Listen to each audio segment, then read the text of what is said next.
Imagine your life as a house, with each room representing an important area: your relationships, your mental health, your aspirations. Now imagine leaving doors open to visitors who make a mess, leave a mess, and then leave without a care. That's allowing toxic behavior into your life. Today we're going to explore the 8 things you should never tolerate from anyone, and more importantly, how to close those doors and protect what's most valuable: your peace and self-esteem. Each of these attitudes is like a silent thief that steals your energy and self-worth. This video is not just a guide, it is an invitation to transformation. So, take a deep breath and reflect on what you have allowed into your life. 1. Disrespect in any form. Disrespect is one of the most toxic attitudes we can tolerate, and it can come in many forms, from the most obvious to the most subtle. Imagine someone making a rude comment about you or constantly interrupting you in a conversation. These attitudes may seem small, but they have a significant impact on how you feel and, most importantly, how you see yourself. Accepting disrespect in any form is like allowing small cracks to spread through the foundation of a house. At first you may think, "Oh, it's nothing." But over time, these small actions add up, eroding your self-esteem and undermining your relationships. A rude word here, an insensitive attitude there, and before you know it, your inner peace is being compromised. Oftentimes, we don't confront disrespect because we're afraid of confrontation or we're afraid of appearing dramatic. There's that voice inside that says, "Maybe I'm overreacting," or "I don't want to cause trouble." But here's the truth: when you don't respond, you teach the other person that their behavior is acceptable. And this creates a dangerous cycle where disrespect becomes normalized. Furthermore, disrespect can be even more destructive when it comes from people close to you, such as family, friends, or partners. These behaviors may be disguised as jokes, but the truth is that they leave deep scars. Who has never heard someone say, "Oh, it's just a joke," after an offensive comment? This type of attitude is not a joke. It is a disguised form of devaluation. To break this cycle, it's essential to set clear boundaries. Imagine calmly but firmly saying, "I don't accept being treated this way," or "I prefer that you communicate with me in a respectful manner." These small actions are not only about commanding respect, but also about reaffirming your own worth. And when you speak up, something powerful happens. People start treating you with more care. Not only do you boost your self-esteem, but you also inspire those around you to reevaluate how they behave. Ultimately, the key to dealing with disrespect is to remember that you deserve to be treated with dignity, always. Tolerating anything less is a disservice to yourself. So think about it. Are there disrespectful behaviors that you have been ignoring, whether at home, at work, or in personal relationships? It's time to draw the line. This isn't about being rude or arrogant, but about preserving your integrity and well-being. After all, respecting yourself is the first step to teaching others how you deserve to be treated. 2. Emotional manipulation. Emotional manipulation is one of the most insidious forms of control in any relationship. It is like an invisible web that, without you realizing it, ensnares you, clouding your perception and making you question even what is real. Manipulators have an uncanny ability to twist facts to their advantage, using your emotions against you and often disguising their intentions under the guise of concern or care. One of the most common methods of emotional manipulation is the use of guilt. Phrases like, "If you really cared, you would do this for me," or "I didn't expect you to disappoint me like this," are strategically designed to make you feel bad and consequently give in to the manipulator's demands.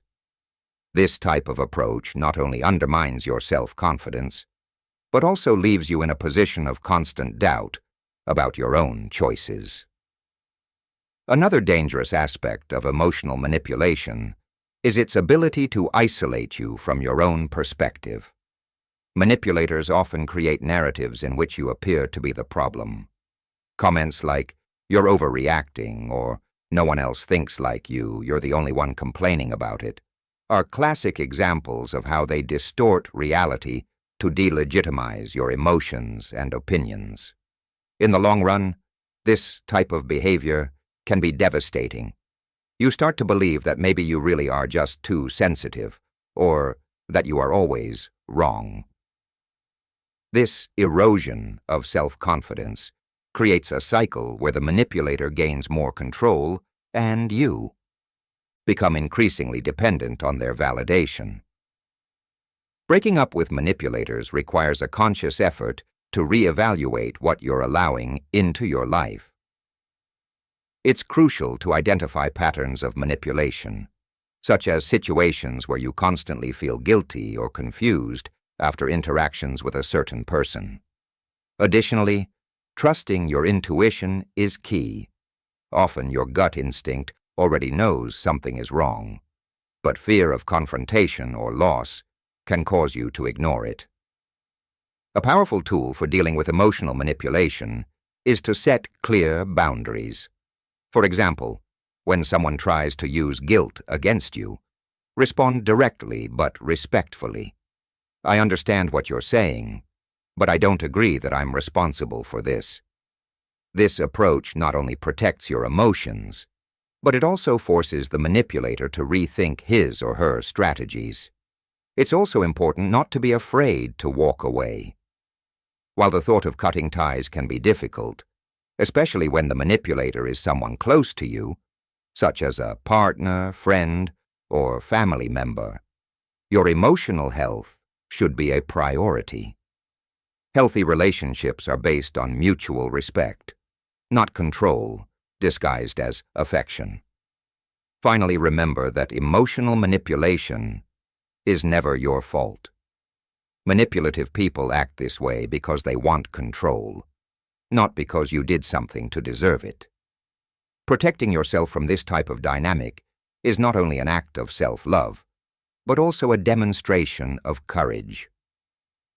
When you free yourself from manipulation, you discover more genuine relationships and learn to value those who truly support you in an honest and respectful way. 3. Destructive criticism. Criticism is a part of life, and when it's constructive, it can be a valuable gift for our growth. However, destructive criticism is a different story. It's not meant to help, but rather to hurt, demotivate, and undermine your confidence. Often the person giving this type of criticism is projecting their own insecurities onto you, using their words as weapons to relieve their own frustrations. Destructive criticism often comes disguised as honest opinions, or "I'm just being honest." But here's the crucial difference. While constructive criticism seeks to support and correct, destructive criticism seeks to humiliate and control. It's the person who always finds fault, who points out your mistakes in an exaggerated way, and who seems to take pleasure in putting you down. Think about the last time someone criticized you in a way that left a lump in your throat or a feeling of injustice. That criticism was probably not meant to help you improve, but rather to discourage or put you down. Often those words echo in our minds, fueling doubts about our abilities and worth. And the worst part is that if we're not careful, we start to internalize those negative messages, carrying a burden that was never ours to carry. Another aspect of destructive criticism is that it often comes from people close to us, such as colleagues, friends, or family members. This factor makes the impact even more profound, because we tend to trust these people's opinions. When someone we love or respect gives us destructive criticism, it can be devastating to our self-esteem. So how do you deal with this type of behavior? The first step is to learn to identify when criticism is constructive or destructive. Ask yourself, was this criticism intended to help, or was it simply an attempt to put me down? The intention behind the words is a powerful indicator. Once you've identified destructive criticism, it's crucial to take a stand. This can be challenging, especially if you have a hard time confronting people, but it's an essential step in protecting your mental health. Respond calmly but firmly. For example, say something like, "I understand that you have an opinion, but I don't think it was expressed in a helpful way." Not only does this set a clear boundary, it also reinforces that you won't accept being treated disrespectfully. It's also important to reflect on your relationships with people who frequently offer destructive criticism. Do these people really have a healthy place in your life? Or are they simply draining your energy and undermining your confidence? Sometimes distancing yourself is necessary to preserve your peace and emotional balance. Additionally, never underestimate the power of surrounding yourself with supportive and encouraging people. Healthy relationships are built on a foundation of respect and mutual support. When you have people around you who want to see you grow, constructive criticism comes naturally and with good intentions. Finally, remember that you are not defined by the words of others. Destructive criticism says more about the giver than the receiver. Learning to filter out these comments is an act of self-care. Don't let other people's insecurities or spite dictate how you see yourself. When you stop accepting destructive criticism, you open up space to grow, build your self-esteem, and attract relationships that truly move you forward. 4. Lack of reciprocity. Reciprocity is the foundation of any healthy relationship. When it's absent, emotional imbalance sets in, and the relationship becomes a heavy burden to carry. Have you ever felt like you're always investing in a relationship without getting anything in return? If so, know that this feeling is not only frustrating, but also harmful to your self-esteem and emotional well-being. Lack of reciprocity can be as subtle as a friend who only calls when they need something, or a partner who rarely shows interest in how your day was. These small gestures build up in a pattern where your needs and feelings are ignored, while you are constantly asked to meet the other person's needs. This imbalance isn't limited to grand gestures. It manifests itself in the little things of everyday life. It's that co-worker who always asks for your help at work, but never offers to return the favor. It's that friend who only shows up when they want to vent, but is never there when you need them. Or that partner who demands constant attention, but doesn't show concern for how you're feeling. These situations not only wear you down, they also make you question your own worth. The most dangerous thing about lack of reciprocity is that, over time, you can start to internalize this dynamic as normal. You get used to giving more than you receive, to prioritizing others while neglecting yourself. And this creates a cycle where your emotional energy is constantly drained. But the truth is that you shouldn't accept less than you deserve. Truly healthy relationships are like a dance. Both parties strive to maintain balance and rhythm. Breaking with a lack of reciprocity requires courage and self-worth. The first step is to recognize when a relationship is one-sided. Ask yourself, do I feel valued and supported in this relationship? Is there a mutual exchange of care and respect? If the answer is no, it's time to rethink the space this person occupies in your life. Setting clear boundaries is essential. For example, you could make it clear what you expect from a relationship.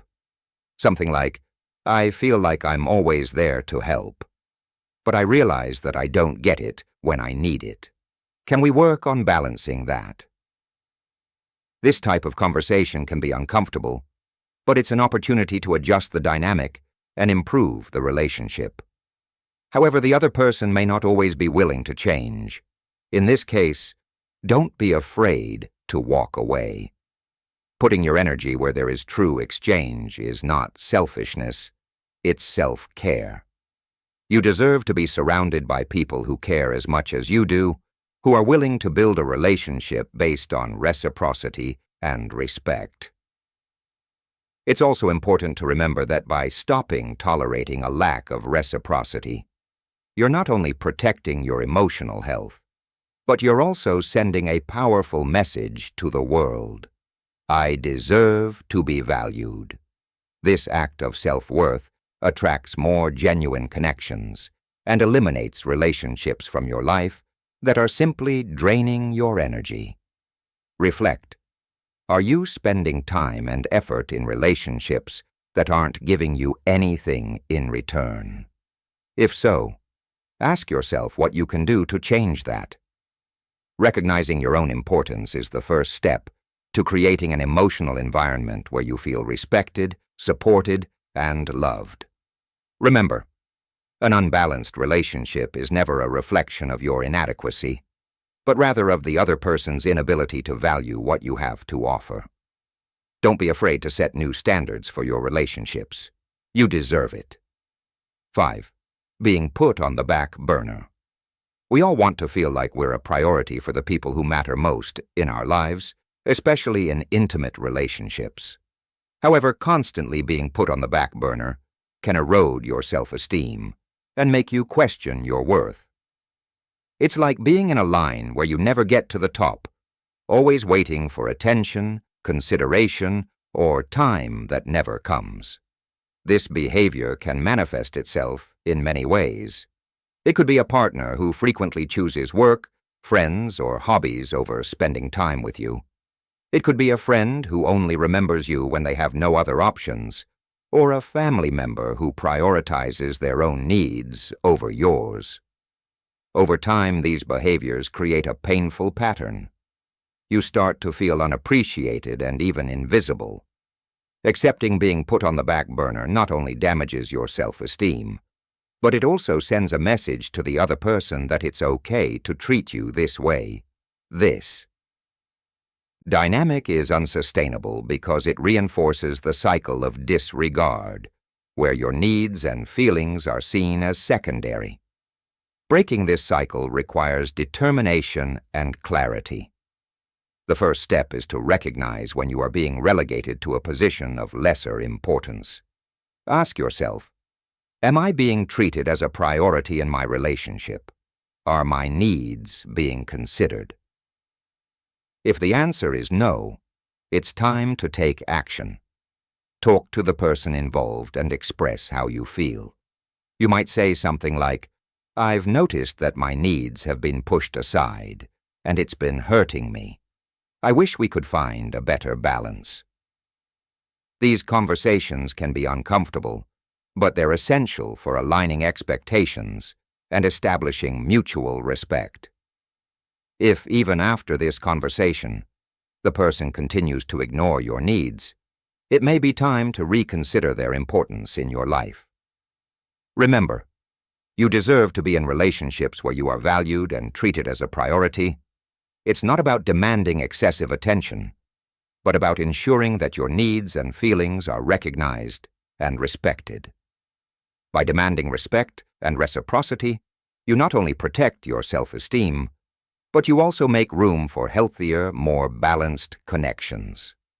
After all, those who truly care about you will never make you feel like an option. 6. Empty promises and words without action.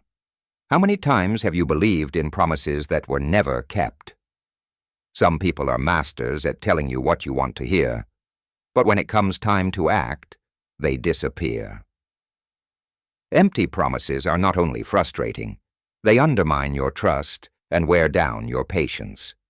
Demanding consistency isn't being picky, It's being fair.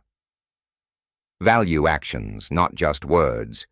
When you stop accepting empty promises, you create an environment where people understand that, in order to be on your side, you have to be truthful and act with integrity. 7. Lack of support in difficult times. Difficult times reveal the true character of the people around you. If someone disappears when you need them most, or downplays your struggles, it's time to reevaluate that relationship. True relationships are built on partnership and mutual support. Appreciate those who stand by you on your bad days. These people are precious and deserve your effort. By refusing to tolerate a lack of support, you strengthen not only your relationships, but also your self-confidence. 8. Being treated as an option. Being used for convenience is one of the most disrespectful things anyone can do.